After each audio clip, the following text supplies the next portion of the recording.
आप मुझे मेरठ जाने से रोक रहे हैं, आप मुझे सोनू कश्यप के परिवार से मिलने रोक रहे हैं, जो मेरा ही परिवार है। जब आप मुझे कहीं जाने नहीं दे रहे हैं और मैं लोगों की आवाज़ उठा रहा हूं, तो आप एक रास्ता है कि आप इस आवाज़ को परमानेंट के लिए बंद कर दो। इसलिए मैंने कहा कि सरकार को चाहिए कि वो मुझे गोली मार के मेरी हत्या कर दे। जब मैं ही नहीं रहूंगा, मैं जब तक रहूंगा मैं तो लड़ता रहूंगा। चाहे बुढ़ाने में आप जुल्म करोगे तो भी लड़ूंगा। जब आप यहाँ कश्यप समाज के 7-8 लोगों के मर्डर होंगे तो भी मैं लड़ूंगा। जब यहाँ कपसाड़ जैसी घटना होगी, जब हमारी माँ को मारा जाएगा तो भी मैं लड़ूंगा। तो एक ही तरीका है ना, अगर आप न्याय नहीं देना चाहते तो मेरी हत्या कर दो। आसान ये है, मैं जब तक जिंदा रहूंगा मैं तो लड़ता रहूंगा। तो आप मेरी हत्या कर दो, आपकी बहुत सारी मुसीबतें कम हो जाएंगी। या फिर आप मुख्यमंत्री जी से मैं कह रहा हूँ वो इस अन्याय को खत्म करें। अगर वो अन्याय को खत्म नहीं कर सकते तो उनको कोई अधिकार नहीं ये कहने का कि हमारे प्रदेश में कानून का राज है। क्या एक चुनावा जनप्रतिनिधि किसी पीड़ित परिवार से नहीं मिल सकता है? इसका कोई जवाब प्रशासन और पुलिस के पास नहीं है। मुझसे मैंने फ़ोन पे बात की, उन माँ को देखा, उस बहन को सुना, लेकिन सच ये है कि ये भी लोकतंत्र का चीरहरण है, लोकतंत्र को शर्मसार करने वाला विषय है। जब मैं यहीं खड़ा हूँ 1 किलोमीटर पे, तो मुझे क्यों नहीं मिलने दिया जा रहा है? अगर मैं उनसे नहीं मिल सकता तो क्या उनको न्याय मिल सकता? आप समझ के देखो, कुछ तो ऐसा है जिसको छिपाया जा रहा है। सिर्फ सीबीआई जांच नहीं, 2 चीजें जिस पे आप सुन लो।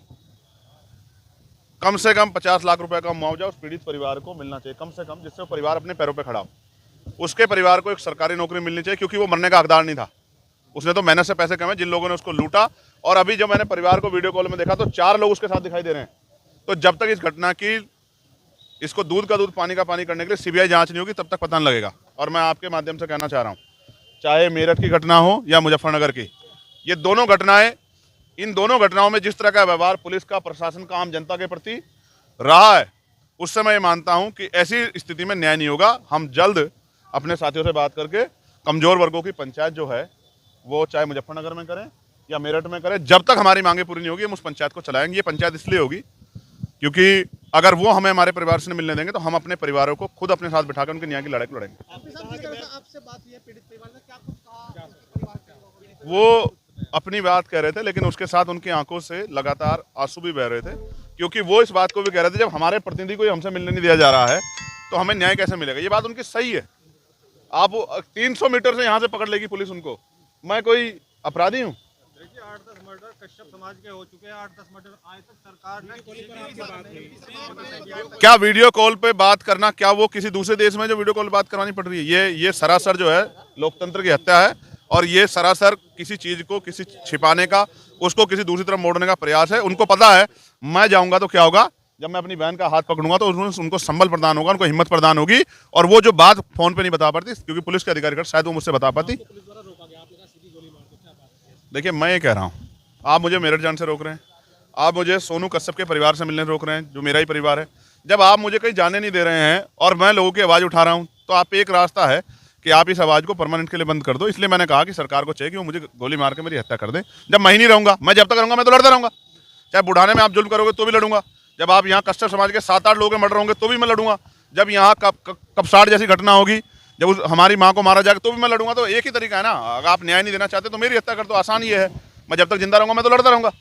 तो आप मेरी हत्या कर दो, आपकी बहुत सारी मुसीबतें कम हो जाएंगी। या फिर आप मुख्यमंत्री जी से मैं कह रहा हूँ वो इस अन्याय को खत्म करें। अगर वो अन्याय को खत्म नहीं कर सकते तो उनको कोई अधिकार नहीं ये कहने का कि हमारे प्रदेश में कानून का राज है। आपने ये भी कहा है कि मैं बहुत जिद्दी हूँ, तो इसका क्या मतलब? जिद्दी का मतलब ये है कि मैं कानून की मर्यादा का पालन करता हूँ। और पुलिस के लोग कह रहे हैं कि वहाँ लॉ एंड ऑर्डर डिस्टर्ब हो जाएगा, तो हो सकता है रात को फिर आपसे मुलाकात हो। इस बार मुलाकात हो सकता है मोटरसाइकिल से हो या ऑटो से हो, किसी भी चीज़ से हो। मैं अपने परिवार से मिलूंगा तो जरूर, ये बात ध्यान कहा कि भाई हम महापंचायत करेंगे, आपको पीड़ित परिवार से तो मिलने नहीं दिया जाएगा, महापंचायत पर रोक नहीं लगेगा? अब मैं फिर कह रहा हूँ करो, आएगा ना पूरा समाज आएगा। आज तुम्हें बिना बताया है ना, पूरा समाज आएगा। देखो मैं संवैधानिक आदमी हूँ, आप न्यायप्रिय किसी बात पे रोकोगे मैं खुद रुक जाऊंगा, लेकिन आप डंडे के जोर पे रोकोगे, गोली के जोर पे, तो इतनी तो हिम्मत नहीं है।